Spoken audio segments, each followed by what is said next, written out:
Hi, this is Orlando Sanchez. Um, I just kind of wanted to talk about some things that I found in class that I liked and we read about. So this one is from my biology class.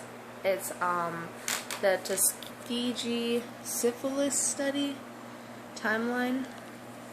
So it says here that in 1895, Booker T. Washington at the Atlanta Cotton Exposition outlines his dream for black economic development and gains support of northern philanthropists, including Julius Rosenwald, president of Sears, Roebuck and Company. 1900, Tuskegee educational experiment gains widespread and support. Roswell funds provide money to develop schools, factories, business, and agriculture. The Tuskegee study, syphilis study, was on black people, and it was about how black people would mostly get syphilis a lot. So they took this study about syphilis and they did it on the black community. And around this time frame, like 1900s, I underlined this one part here in 1929. Aggressive treatment approach initiated with mercury and barium. Cure rate is less than 30%. Treatment requires months, and side effects are toxic, sometimes fatal. That's terrible. The treatment they offered. Now we know that. What is it? It'll say later, but there is a cure for syphilis now. 1929, the Wall Street crash, economic depression begins. 1932, follow-up efforts organized into study of 399 men with syphilis and 201 without. So that was the study on 399 men with syphilis. The men would be given periodic physical assessments and told they were being treated. Moten agrees to study support if Tuskegee Institute gets its full share of credit and black professionals are involved. Wow. These black professionals wanted to be involved in a terrible study, but they didn't know that it was going to be this bad. In 1936, major paper published, study criticized because it is not known if men are being treated. They weren't. Local physicians asked to assist with study and to treat men. So the local physicians, like the doctors nowadays, were asked not to treat the people in the study.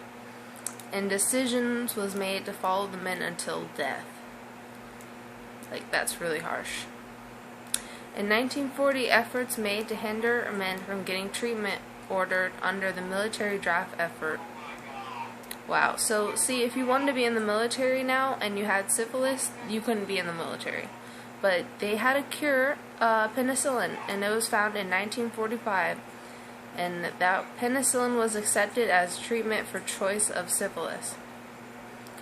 In 1947, USPH established rapid treatment centers to treat syphilis, but men in study are not treated, but syphilis declines. And I just thought that was really interesting, the Tuskegee study, because I had not really heard about that before I had gotten into research and medicine class, so I thought that was really interesting. And this was a little thing I wrote on, but just something that we had to read in class. This is Ernest Hendon, and it's his explanation of what happened there. Ernest Hendon: I remember the day the bus arrived in 1932. I lived on a small sharecropping. Those were the days when the KKK burned crosses on the hills, and when most of the money I earned farming went back to the store owner, where I bought seed and groceries, and the rest went to the owner of the farm. The doctors and nurses told us they would give us free medical examinations, burial insurance, free transport to and from the hospital, and in Tuskegee, a rare treat. the chance to stop and shop in town on the days we were examined. We all got a free hot meal. I signed up to take part. There weren't many doctors out our way, and we couldn't afford to go to them.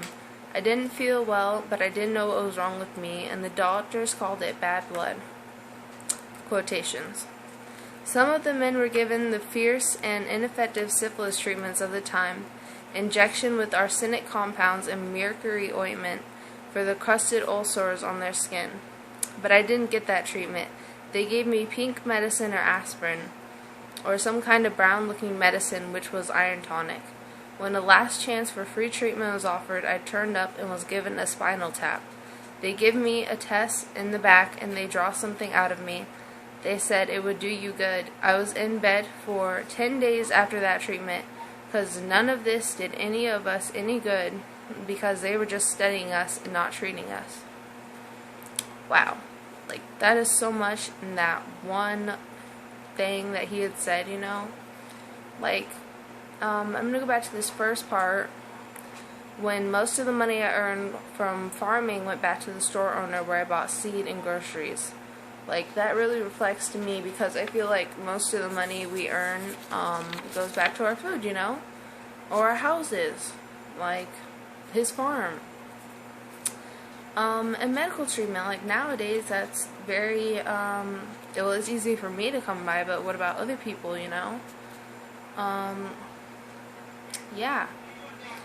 So I just really like these things, and I think I'm going to do more videos on what I like to read and just look at in class, you know, because we go over lots of cool stuff, and I think it's interesting, you know, maybe other people will find it interesting too.